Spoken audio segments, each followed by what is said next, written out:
I'm going to talk about Dave Rubin for a moment for two reasons. Number one, he interviewed John Anderson, and the other one is because John Anderson interviewed Dave Rubin. And so there's this double dosage of Rubinism.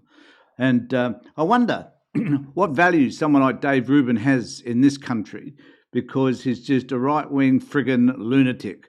And, if he was one of those people that should have been banned from this country, I would have supported it, because he does not add anything to our culture whatsoever. So I'm just going to play just a little excerpt from the beginning of John Anderson's podcast with Dave Rubin.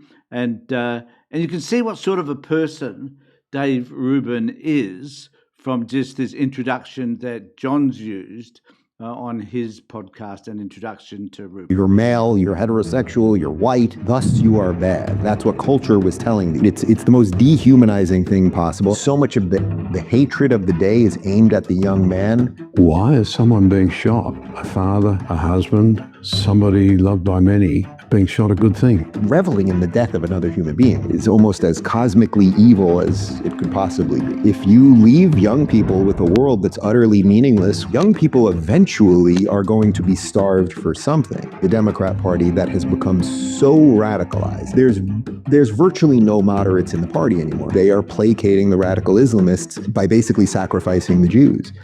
We thought they were at the gate, right, and they're actually standing behind us, hacking away at our Achilles heel, yeah. And their country will be worse off for it. The Palestinians have decided that killing Jews is more important than building any sort of civil society. And there you have it. You have Dave Rubin's version of the world.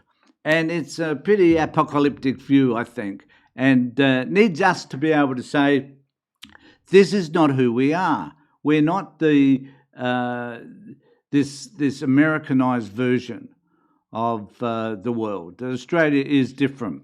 But do you think you could find someone like John Anderson defending us on those issues? He played this at the beginning of his podcast. I find it shameful that he's advocating for someone like Dave Rubin. Now, I don't know if Dave paid John for his interview, or whether John paid David for his interview. I don't know which way it goes. Don't really care. But really, the reality is that we need to stand up against the likes of Dave Rubin, and someone like myself with the humble little podcast that I've got does just that. And so I'm going to show you now the introduction that John gives, or the introduction that appears in the Rubin report in relation to John, because it's interesting to note that there is this notion that immigration is an issue in Australia, because when Dave Rubin went to Melbourne, it didn't feel Australian. Whatever that fucking means, I do not know. But this is the problem that we have with people like Rubin. They can enter this country and they can try and tell us who we should be or what they're perceiving of us through their own narrow-minded, racist filters. And so we need to be mindful that this stuff is happening, and we need to make a stand against it, because people like Dave Rubin should have been banned from entering this country in the first place, as we've banned other people who are extreme right-wing as well. So this is the introduction that is on Rubin's beginning of his particular... We've seen it on our streets. We really have, and we know that a certain proportion of Muslim people are radicalised, quite a high proportion. You don't need... He doesn't know that. That's just like bullshit by John Anderson, but there again, most of the shit that spouts from his mouth is human excrement. Too many to make the world a very difficult place.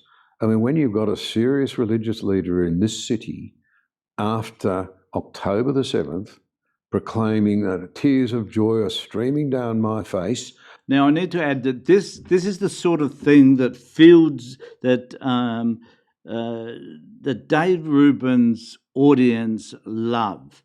The fact that there was this one guy who spoke after January the 7th. Now, that does not mean that the rest of the country thinks and feels the same. But Dave Rubin's audience want us to believe that it is. No matter where you go, even though you're in the largest, most significant multicultural country in the world, that somehow you expect everybody to be the same, to be white and Christian, because that's what Dave Rubin is all about. And chanting crowds in front of the Opera House, decrying Israel before Israel has done anything. Right, that was In the literally face the of next the day. Right? utter bestiality of what Hamas did, you have to wonder about the moral compass of those people. And you have to wonder about the people who either are with them or are not discerning enough to see how dangerous that mindset, if you like, that morality, even that spirituality actually is.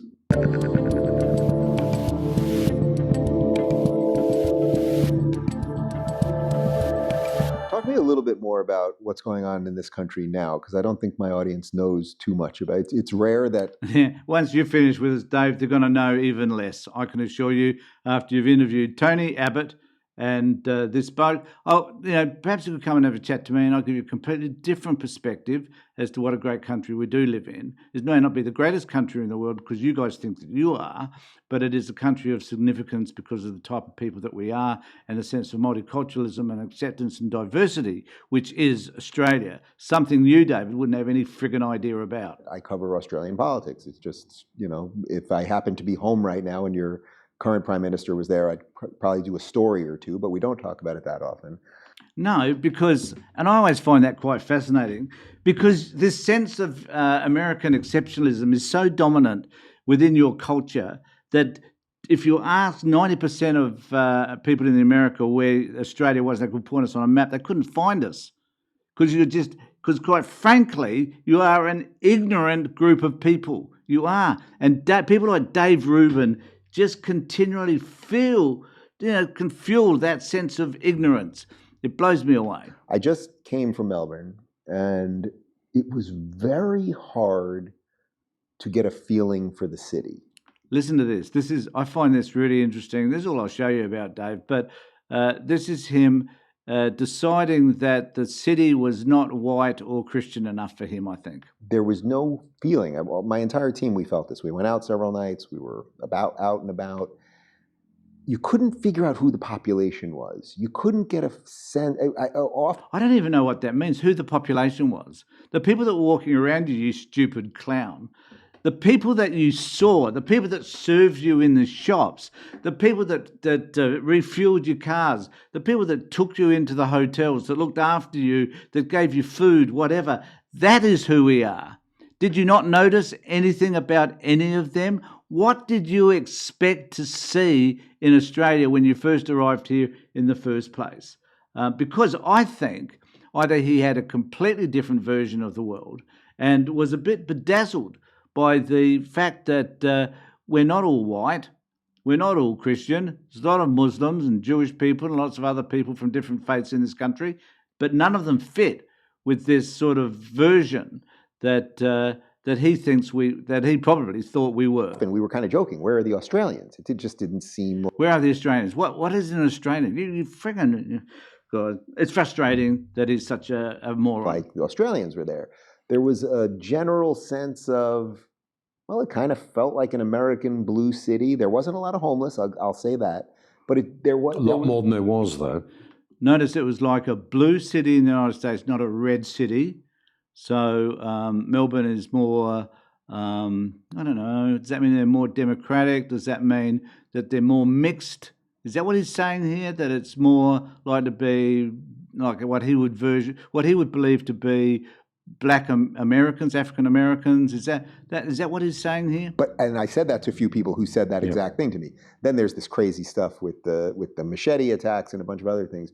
But what is happening to the identity of Australians, and how different is with the experiment that I just saw in that city different than maybe the country as a whole?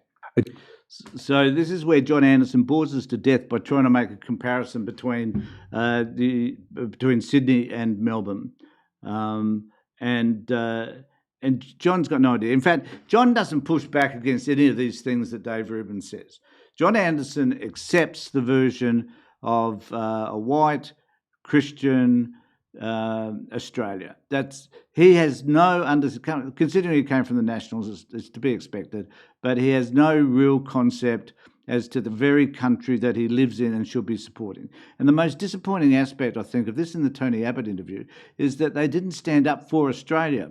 In fact, they sit down and accept what is being said. They don't push back against people like Dave Rubin. Now, Dave Rubin goes to millions of people in the United States, and they're going to get a really distorted version of who we are. So I'm going to ask you to share my video as a counter video to what Dave Rubin's is, because Australia is a great country. We are multicultural. We are diverse. It isn't like we don't have our issues. We certainly do. But we try to deal with them differently. We have a different government, a different style of government, a different way of electing our government than you do. The United States is not exceptional, and we must dispense with that notion whatsoever. Neither is Australia, neither probably is any other country on this planet. But we are all different. And John Anderson needed to push back against Dave Rubin. Let me know what you think in the comment section below. Remember to subscribe to my videos.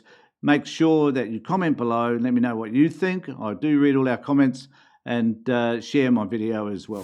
Thanks, everybody.